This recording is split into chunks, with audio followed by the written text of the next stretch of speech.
Ici, on choisit l'heure que l'on veut, puisque c'est moi qui vais les régler, donc je sais à quelle fréquence elles vont être réglées, donc je vais être au plus précis en fonction de la référence mondiale, universelle, mais je trouve qu'il est bon de prendre son temps et de ne pas être forcément dans ce stress permanent de 2023 où finalement je trouve que le temps est souvent pour certains clients une source de désagrément.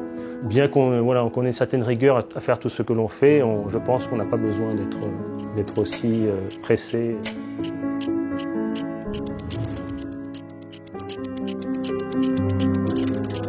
On pense seulement à l'horlogerie, à un cadran et des aiguilles, mais en fait c'est très vaste. C'est vraiment vaste, on touche à l'histoire de l'art. C'est un objet qui illustre parfaitement, selon moi, l'intelligence humaine et en même temps qui est vivant. L'horloge, la montre de famille, est quelque chose qui se transmet, c'est quelque chose qui... Il y a une énorme valeur sentimentale, c'est qu'elle fait partie de la famille depuis plusieurs générations. Et donc en fait, elle continuera de faire partie ça sera toujours l'horloge ou la montre du grand-père, du père, du grand-père, de l'arrière-grand-père. Il y a un petit côté anthropologique, archéologique dans mon métier. Ce qui me fascine, c'est cet infini, c'est cette sensation que je ne m'ennuierai jamais à travers ce que je fais, parce qu'il y aura toujours des choses nouvelles à découvrir. Et je suis conscient depuis le début qu'il faudra plusieurs vies pour pouvoir explorer tout ça.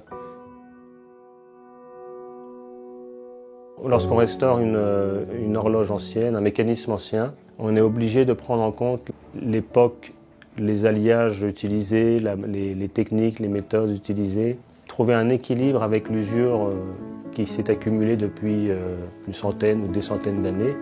On fait un démontage complet de chaque pièce, parfois des centaines de pièces qu'on trouve dans un mécanisme.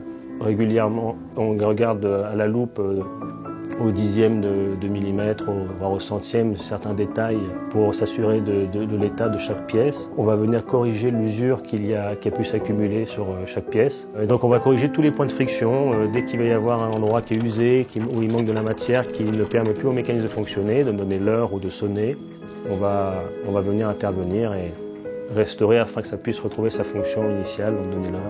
C'est un savoir-faire qu'il faut transmettre et qu'il faut conserver, qui est d'une richesse incroyable. Je pense qu'il y a quand même une expression artistique à travers l'horlogerie chez certains créateurs qui est remarquable.